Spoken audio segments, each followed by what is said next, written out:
নমস্কাৰ আপোনালোক সকলোকে পুনৰবাৰ মোৰ চেনেললৈ স্বাগতম জনাইছো। আজি আমি কথা পাতিবলৈ ওলাইছো অতিকৈ কমন এটা সমস্যা যিটোক কয় এপিষ্টেক্সিছ বুলি। নামটো শুনিছাকে আপোনালোকে ভাবিছে এই সমস্যাটোৰ বিষয়ে কেতিয়াও শুনা নাই, কিন্তু যিমানেই শুনা নাই সিমানেই কমন হয় এই সমস্যাটো। সেইটো হৈছে নাকৰ পৰা তেজ ওলোৱা সমস্যা। নামটো যদিও জটিল, সমস্যাটো ইমান জটিল নহয়। নাকৰ পৰা তেজ ওলোৱা সমস্যা বিভিন্ন সময়ত বিভিন্ন জনৰ হ'ব পাৰে। বিশেষকৈ সৰু ল'ৰা ছোৱালীৰ ক্ষেত্ৰত বেছিকৈ দেখিবলৈ পোৱা যায়, ডাঙৰৰ ক্ষেত্ৰতো নেদেখে বুলি ক'ব নোৱাৰি। চৰ্দি, জ্বৰ, কাহ, পানী লগা হ'লে সেই সময়তো খুব বেছিকৈ এই নাকৰ পৰা তেজ ওলোৱা সমস্যাটো দেখিব পাৰে। আৰু কেতিয়াবা হয়তো চৰ্দি লাগোতে হেঙুনৰ লগতো চকৰা চকৰকৈ তেজ যাব পাৰে। এই সমস্যাবোৰ কিমান জটিল হয়, কি ক্ষেত্ৰত কি প্ৰিকশ্যন ল'ব লাগে, সেইখিনি বিষয়ে জনাটো দৰকাৰী। আহকচোন, নাকৰ পৰা তেজ ওলোৱা সমস্যাটো কিমান জটিল হয়, কি কৰিব লাগে, কিহৰ কাৰণে হয়, সৰু ল'ৰা ছোৱালীৰ ক্ষেত্ৰত কিয় বেছিকৈ দেখিবলৈ পোৱা যায়, সেই বিষয়ে কথা পাতোঁ। যেনেধৰণে আমাৰ চকু হয়, কাণ হয়, ঠিক তেনেধৰণে এটা চেন্স অৰ্গেন হয় আমাৰ নাকটো। আৰু যিহেতু ই এটা চেন্স অৰ্গেন হয় যি আমাক গোন্ধিবলৈ সহায় কৰে, উশাহ ল'বলৈ সহায় কৰে, সেই নাক বহুত চেন্সিটিভ হয়। ঠিক তেনেধৰণে চকু, কাণ, ছাল এইবোৰ যিবোৰ চেন্সেশ্যন আমাৰ শৰীৰত দিবলৈ সক্ষম হয়, সেই সকলোবোৰেই অলপ বেছিকৈ চেন্সিটিভ আমি দেখিবলৈ পাওঁ। যেনেকৈ ধৰি লওক চকুটো যদি অলপ মোহাৰি দিয়ে চকুটো ৰঙা পৰি যায়।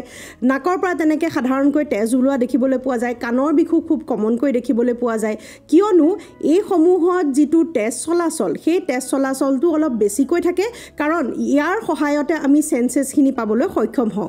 আৰু এই তেজ চলাচলটো যিহেতু যথেষ্ট পৰিমাণে থাকে আৰু ছুপাৰফিচিয়েলি থাকে, বহু ক্ষেত্ৰতে অতি সহজতে ইনজুৰি হোৱা বা দুখ পোৱা দেখিবলৈ পোৱা যায়। অৱশ্যে নাকৰ পৰা তেজ ওলোৱাটো অকল দুখ পায়েই তেজ ওলায় সেইটো নহয়, তাৰ বিভিন্ন কাৰণ আছে। আহকচোন সেই কাৰণখিনি কথা পাতোঁ। আমাৰ যিবোৰ ব্লাড ভেছেলছ হয়, যিবোৰৰ জৰিয়তে তেজ চলাচল কৰি থাকে, সেই ব্লাড ভেছেলছবোৰ আমাৰ নাকৰ ভিতৰৰ অংশত খুব বেছিকৈ ছুপাৰফিচিয়েল হয়, তাৰমানে ওপৰৰ লেয়াৰতে আছে। আমাৰ যিটো নাকৰ ভিতৰৰ লাইনিংটো, সেই লাইনিংটো মিউকাছ লাইনিং বুলি কোৱা যায়। সেই লাইনিংটো বহুত কোমল আৰু চেন্সিটিভ থাকে, আপোনালোকে জানেই। নখ অকণমান থাকিলেও দুখ পোৱা যায়। আৰু সেই চেন্সিটিভ লাইনিংটোৰ যিখিনি ব্লাড ছাপ্লাই হয়, সেই ব্লাড ছাপ্লাইখিনি বহুত সহজতে আঘাত হোৱা দেখিবলৈ পোৱা যায় বা ইৰিটেট হোৱা দেখিবলৈ পোৱা যায়। বিভিন্ন কাৰণত এই ব্লাড ছাপ্লাইবোৰ ইৰিটেট হোৱাৰ ফলতে নাকৰ পৰা অতি সহজতে তেজ ওলাবলৈ আৰম্ভ কৰে। আৰু সেই ইৰিটেশ্যনটো কি কাৰণে হয় প্ৰথমতে জানিবলৈ চেষ্টা কৰোঁ আহক। প্ৰথমটো হৈছে যে আমি ঘপককৈ যদি এইখিনি অংশত যিখিনিত হাড়ডাল আছে, সেইখিনি অংশত যদি ক'ৰবাত খুন্দা খাওঁ, দুখ পাওঁ, অতি সহজতে ব্লিডিং হোৱা দেখিবলৈ পোৱা যায়। দ্বিতীয়তে বহুতৰে আঙুলি ভৰাই চাফা কৰি থকাৰ অভ্যাস থাকে, তাৰ ফলতো ঘা লাগি পেলাই তেজ ওলাব পাৰে। তৃতীয়তে এলাৰ্জিক ৰিয়েকশ্যন, অৰ্থাৎ কিছুমানৰ ৰাইনাইটিছৰ দৰে প্ৰব্লেম থাকে, গোটেই 12 মাহে চৰ্দি হৈ থাকে, নাকৰ পৰা পানী ওলাই থাকে, অকণমান কিবা এটা গোন্ধ বা ধূলি পালেই এলাৰ্জিক এটা ৰিয়েকশ্যন হয়, তেওঁলোকৰো সেই অংশখিনি খুব বেছিকৈ চেন্সিটিভ হয় আৰু তেতিয়া বহুত সহজতে নাকৰ পৰা তেজ ওলোৱা দেখিবলৈ পোৱা যায়। তাৰ উপৰিও সৰু ল'ৰা ছোৱালীৰ ক্ষেত্ৰত সেইখিনি অংশ বহুত চেন্সিটিভ হৈ থাকে, সেইবাবে 10 বছৰৰ তলত প্ৰায়ে এই নাকৰ পৰা তেজ ওলোৱা সমস্যাটো খুব বেছিকৈ দেখিবলৈ পাওঁ। বয়সতো আমি 40 বছৰ 50 বছৰ পিছতো এই সমস্যাটো আমি দেখিবলৈ পাওঁ, কিয়নো আমাৰ যিবোৰ ব্লাড কেপিলাৰিজ হয়, যিফালেদি আমাৰ তেজ চলাচল কৰি থাকে, সেইসমূহ অকণমান পাতল হৈ যায়। হাই ব্লাড প্ৰেছাৰ যদি খুব বেছিকৈ থাকে, তেনে ক্ষেত্ৰতো ব্লিডিং সহজতে হোৱা নাকৰ পৰা দেখিবলৈ পোৱা গৈছে। প্ৰেগনেঞ্চিৰ সময়তো আমাৰ ব্লাড ভেছেলছবোৰ যিহেতু বহল হৈ যায়, তেজ চলাচল বেছিকৈ প্ৰয়োজন হয়, সেই সময়তো বহু লোকৰে দেখিবলৈ পোৱা যায় এই নাকৰ পৰা তেজ ওলোৱা সমস্যাটো। আৰু তাৰোপৰি কিছুমান মানুহে ব্লাড থিনিং মেডিচিন ব্যৱহাৰ কৰে হাৰ্টৰ বিভিন্ন সমস্যাৰ বাবে। সেই ব্লাড থিনিং মেডিচিনছ ব্যৱহাৰ কৰি থাকিলেও আমাৰ নাকৰ পৰা সহজতে তেজ ওলোৱা সমস্যাটো আমি দেখিবলৈ পাওঁ।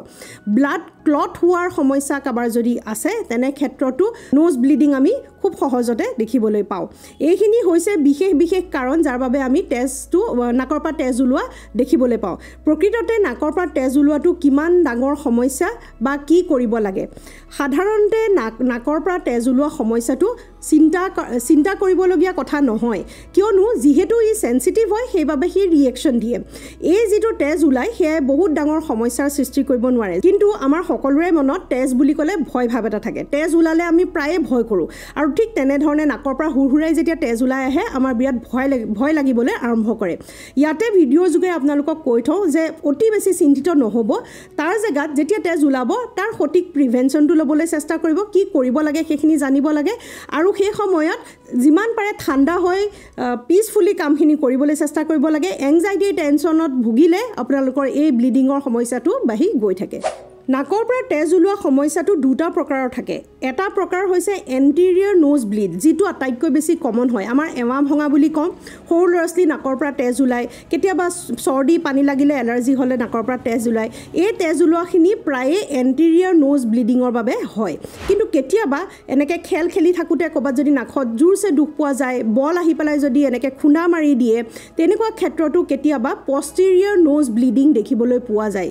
এক্সিডেণ্টৰ ক্ষেত্ৰতো পষ্টেৰিয়ৰ নোজ ব্লিডিং দেখিবলৈ পোৱা যায় এণ্টেৰিয়ৰ নোজ ব্লিডিং আৰু পষ্টেৰিয়ৰ নোজ ব্লিডিঙৰ মাজত পাৰ্থক্য কি এণ্টেৰিয়ৰ নোজ ব্লিডিং মানে আমাৰ নাকৰ আগফালে থকা অংশখিনিৰ পৰা ব্লিডিং ওলায় পষ্টেৰিয়ৰ নোজ ব্লিডিং হ'লে আমাৰ পিছফালৰ অংশৰ পৰা অলপ ডিপ আমাৰ সেই তেজখিনি ওলাবলৈ আৰম্ভ কৰে আৰু দ্বিতীয়টো ডিফাৰেঞ্চ হৈছে যে এণ্টেৰিয়ৰ নোজ ব্লিডিং সাধাৰণতে 10 মিনিট বা 15 মিনিটহে মেক্সিমাম থাকে তাৰপিছত নিজে নিজে শুকাই যায় পষ্টেৰিয়ৰ নোজ ব্লিডিংটো ৰখিবলৈ অকণমান দিগদাৰ হয় 20 মিনিট বা 20 মিনিটতকৈ অধিক যদি আমাৰ নাকৰ পৰা তেজ ওলাই আছে তেনেহ'লে হয়তো ইমাৰ্জেঞ্চি ট্ৰিটমেণ্টৰ প্ৰয়োজন পৰে আৰু যদিহে বহুত দীঘলীয়াভাৱে তেজটো নৰখে তেনে ক্ষেত্ৰত ডক্টৰৰ পৰামৰ্শ লোৱাটো দৰকাৰী প্ৰায়বোৰ এৱা ভঙা বা নাকৰ পৰা তেজ ওলোৱাবোৰ এণ্টেৰিয়ৰ নোজ ব্লিডিঙে হোৱা দেখিবলৈ পোৱা গৈছে এইখিনি কথা আমি জনাটো দৰকাৰী আপুনি জানিলে আন এজন মানুহে যদি এই সমস্যাটো আপোনাৰ লগত ডিছকাছ কৰে আপুনি সেইখিনি কথা বুজাবলৈ চেষ্টা কৰিব যাতে মানুহৰ মাজত ভয় সংশয় বাঢ়ি নাযায় এই সাধাৰণ সমস্যাটোৰ প্ৰতি আমি নাকেদি উশাহ নিশাহ লওঁ আৰু যি বতাহ যায় সেই বতাহখিনি যাতে আমাক অপকাৰ নকৰে তাৰ বাবে বতাহখিনি অকণমান বাষ্পৰ সৃষ্টি কৰে সেই বতাহত তাৰমানে হিউমিডিফাই কৰে আৰু সেই শুকান এয়াৰটো যদি সোমাই যায় নাকৰ ভিতৰলৈ সি অপকাৰ কৰে বা যি আমাৰ ঠাণ্ডা বতাহটো যদি নাকেদি সোমাই যায় সি হয়তো অপকাৰ কৰে সেইবাবে এই অংশখিনিয়ে সেই বায়ুখিনিক অকণমান হিউমিডিফাই কৰে আৰু লগতে অকণমান গৰম দিয়ে আৰু যাৰ ফলত সি আমাৰ অপকাৰ নকৰে কিন্তু ঠাণ্ডাৰ ফলত খুব বেছি ড্ৰাই এয়াৰ হয় আৰু ধূলি বালিবোৰ খুব বেছিকৈ বাঢ়ি যায় বৰষুণ কমাৰ লগে লগে সেই ধূলি ঠাণ্ডা আৰু ড্ৰাইনেছ যেতিয়া সেই তেনেধৰণৰ সেই বায়ু আমাৰ নাকৰ ভিতৰলৈ সোমায় এই এৰিয়াখিনি যিখিনি তেজ চলাচল খুব বেছিকৈ সেনচিটিভ হয় আৰু ছুপাৰফিচিয়েল হয় সেইখিনিক ইৰিটেট কৰিবলৈ আৰম্ভ কৰে আৰু সেই ইৰিটেশ্যন হ'লে আমাৰ নাকৰ পৰা সহজতে ব্লিডিং হয় তাৰ বাবে প্ৰধান উপায় হৈছে যে আমি নাকৰ ভিতৰত শুকান হ'বলৈ দিব নালাগে আৰু শুকান হ'বলৈ নিদিবৰ বাবে সাধাৰণ কিছুমান টেকনিক আছে এতিয়া আমি কথা পাতিম যে এই তেজ ওলালে আমি কি কৰিব লাগে আৰু কি কৰিব নালাগে তেজ যেতিয়া ওলাই বা যেতিয়া এৱা ভাঙে বা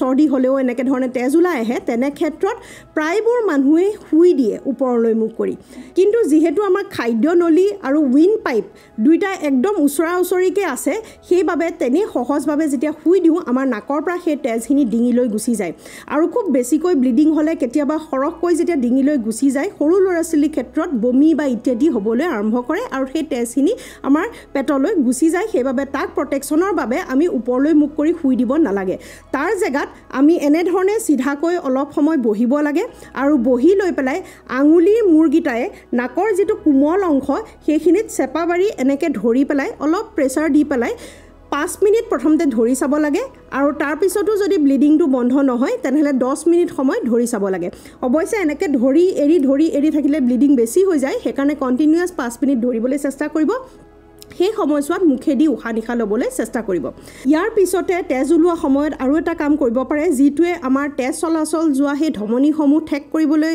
সহায় কৰে আৰু যাৰ ফলত সেই তেজটো ৰখি যায় সেইটো হৈছে আইচ পেক এটা ল'ব পাৰে আৰু নাকৰ অংশত ভালদৰে এনেধৰণে ৰেপ কৰি দিব পাৰে তেতিয়া ইমিডিয়েটলি তেজটো বন্ধ হোৱা দেখিবলৈ পোৱা যায় আৰু যেতিয়াই নাকৰ পৰা তেজ ওলাই সেই তেজখিনি শুকাই যায় অলপ দেৰি পিছত আৰু সেই তেজখিনি প্ৰায়ে ডিঙিলৈ যোৱা দেখিবলৈ পোৱা যায় সেই যদি তেজখিনি শুকাই যায় আৰু ভিতৰত যদি আৰু ভিতৰৰ অংশটো যদি শুকাই যায় সেইখিনি তেজখিনিয়ে ইৰিটেশ্যন কৰিবলৈ আৰম্ভ কৰে আৰু কেতিয়াবা তাৰ পৰা কাহ ইত্যাদিৰ সৃষ্টি হ'ব পাৰে সেইবাবে নাকৰ পৰা তেজ ওলোৱাৰ লগে লগে কুহুমীয়া পানী এগিলাচ খাবলৈ নাপাহৰিব লগতে কেইটামান অভ্যাস আমি কৰিব নালাগে সেইটো হৈছে নাকটো খুচৰি থকা অভ্যাস বিশেষকৈ সৰু ল'ৰা ছোৱালীৰ ক্ষেত্ৰত তেওঁলোকৰ এই অভ্যাসটো আঁতৰাব লাগে দ্বিতীয়তে হৈছে বহু সৰু ল'ৰা ছোৱালীয়ে কিছুমান সৰু সৰু বস্তু পেন বা ইত্যাদিয়ে খুচৰি থাকে, সেইখিনিও আমি মন কৰিব লাগে যাতে সেইখিনি নকৰে। তৃতীয়টো কথা হৈছে ড্ৰাই এয়াৰটো যিমান পাৰে হিউমিডিফাই কৰিবলৈ চেষ্টা কৰিব পাৰোঁ আমি, আৰু সেইটো কৰিবৰ বাবে তেনে এটা সহজ উপায় আছে। আপোনালোকে অলপ গৰম পানী কৰি ল'ব, গৰম পানী কৰি তাৰ পৰা যিটো ভাপ ওলায়, ষ্টিম ওলায়, সেই ষ্টিমটো নাকেদি ল'বলৈ চেষ্টা কৰিব। সি আমাৰ নাকটো হিউমিডিফাই কৰি ৰাখিব আৰু তেনে ক্ষেত্ৰত লাহে লাহে তেজ ওলোৱাটো নাইকিয়া হৈ যাব। যিমানেই নাকটো ড্ৰাই হ'ব, যিমানেই আপোনালোকে খুচৰি থাকিব, সিমানেই সেই তেজটো ওলোৱাটো বাঢ়ি গৈ থাকে। আৰু এবাৰ যদি তেজ ওলাই যায়, সেই একেটা ছাইডে দিয়ে ওলাই থাকে, কাৰণ সেইখিনি অংশ আৰু বেছি চেঞ্চিটিভ হৈ যায়। অকণমান লাগি গ'লে আকৌ পুনৰ এবাৰ তেজ ওলাই আহে। যিহেতু তেজ ওলাওঁতে চুকুৰা বান্ধে, আপোনালোকে জানে, হাততো যদি কাট খাই এনেকৈ ক'লা নিচিনা এটা দাগ বহি চুকুৰা বান্ধি যায়, আৰু সেই চুকুৰাটো যেতিয়া শুকায় তেতিয়া কি হয় বাৰু, যদি আমি নখেৰে এৰাই দিওঁ পুনৰ এবাৰ ব্লিডিং হয়। ঠিক তেনেধৰণে নাকৰ ভিতৰত চুকুৰা বান্ধি যেতিয়া শুকাই যায়, যেতিয়া অশান্তি লাগিবলৈ আৰম্ভ কৰে, আকৌ নাকটো যদি খুচৰি দিয়ে, তেনে ক্ষেত্ৰত আপোনালোকৰ সেই তেজ ওলাই আহিব পাৰে। তাৰ বাবে আপোনালোকে ষ্টিম ল'ব পাৰে, নাকটো ক্লিয়াৰ হৈ যাব আৰু সেই চুকুৰাটো কোমলি নিজে নিজে ওলাই আহিব। এনেধৰণে আমি নাকৰ পৰা তেজ ওলোৱা সমস্যাটো ঠিক কৰিব পাৰোঁ। পাৰ্মানেণ্টলি ঠিক কৰিবলৈ হ'লে সপ্তাহত 2 দিন বা 3 দিনকৈ আপোনালোকে ষ্টিম ল'ব, আৰু লগতে আৰু এটা কাম কৰিব পাৰে যে অলপমান ফিল্টাৰ পানী লৈ তাত অকণমান জান নাজান নিমখ দি পেলাই ভালদৰে উতলাই ল'ব। উতলাই লৈ ঠাণ্ডা হোৱাৰ পিছত এখন কপাহত সেয়া চেলাইন ৱাটাৰটো ডুবাই পেলাই আপোনালোকে নাকৰ এই বাহিৰৰ অংশত, বাহিৰত নহয় ভিতৰত, মানে কিন্তু ভিতৰত হ'লেও বহুত ডিপ নহয়, এই মুখতে আপোনালোকে কপাহকণে তিয়াবলৈ চেষ্টা কৰিব। ই আমাৰ নাকটো শুকোৱাৰ পৰা বচাব, বিশেষকৈ এই ঠাণ্ডাৰ দিনকেইটাত। যেতিয়াই তেজ ওলাই কেতিয়াও জোৰছে নাকটো এনেকৈ কৰি পেলাই বাহিৰলৈ উলিয়াই দিবলৈ চেষ্টা কৰিব নালাগে, তাৰ পৰা আৰু বেছি আঘাত হয় আৰু তাৰ পৰা তেজ খুব বেছিকৈ ওলোৱাও দেখিবলৈ পোৱা যায়। এইখিনি সাধাৰণ দৰকাৰী কথা। নাকৰ পৰা তেজ ওলালে আমি সকলোৱে জনাটো দৰকাৰী, আৰু কিছুমান ভুলৰ বাবে আমাৰ হয়তো অপকাৰো হ'ব পাৰে। মোৰো সৰু কালত বহুত বেছিকৈ নাকৰ পৰা তেজ ওলাইছিলে আৰু আমাৰ ঘৰৰ পৰিয়ালো বহুত চিন্তিত হৈছিলে। সেইবাবে ভাবিলোঁ এইখিনি কথা আপোনালোকৰ আগতো শ্বেয়াৰ কৰোঁ, যাতে আপোনালোকে এই সৰু কথাবোৰত চিন্তিত নহ'ব, কি কৰিব লাগে সেইখিনি কথা বুজিবলৈ চেষ্টা কৰক। অৱশ্যে নাকৰ পৰা তেজ ওলোৱা বহুতখিনি এনেকুৱা হাৰ্বেল মেডিচিনছ আছে, আয়ুৰ্বেদিক মেডিচিনছ আছে, যিখিনি হয়তো বহু লোকে ক'ব কিছুমান অসমীয়া দৰৱ আছে, সেইখিনি আপোনালোকে বিশেষজ্ঞৰ পৰা উপদেশ লৈ, যিজন ডক্টৰ হয় বা আয়ুৰ্বেদিক ডক্টৰ হয় তেওঁলোকৰ পৰা উপদেশ লৈহে কৰিব। যিকোনো বস্তু ৰস চেপি পেলাই নাকত দি দিয়াৰ আগত সেই ডক্টৰজনৰ লগত আলোচনা কৰি ল'ব, কাৰণ কেতিয়াবা বিভিন্ন ধৰণৰ ভাইৰাছ ইনফেকশ্যন আমাৰ নাকলৈ সোমাই যাব পাৰে যদিহে আমি তাৰ কেয়াৰ নলওঁ। আশা কৰোঁ ভিডিঅ'টো আপোনালোকে ভাল পালে। যদি ভাল পাইছে শ্বেয়াৰ কৰিব। অতিকৈ আৱশ্যকীয় ভিডিঅ' হয়, হয়তো আপোনাৰ পৰিয়ালত কোনো সৰু ল'ৰা ছোৱালী বা এনেকুৱা ধৰণৰ সমস্যা নাথাকিব পাৰে, কিন্তু মই জানো যে আমাৰ প্ৰায়বোৰ মানুহে এবাৰ নহয় এবাৰ হ'লেও নাকৰ পৰা তেজ ওলোৱা সমস্যাটো আমি পাইছোঁৱেই।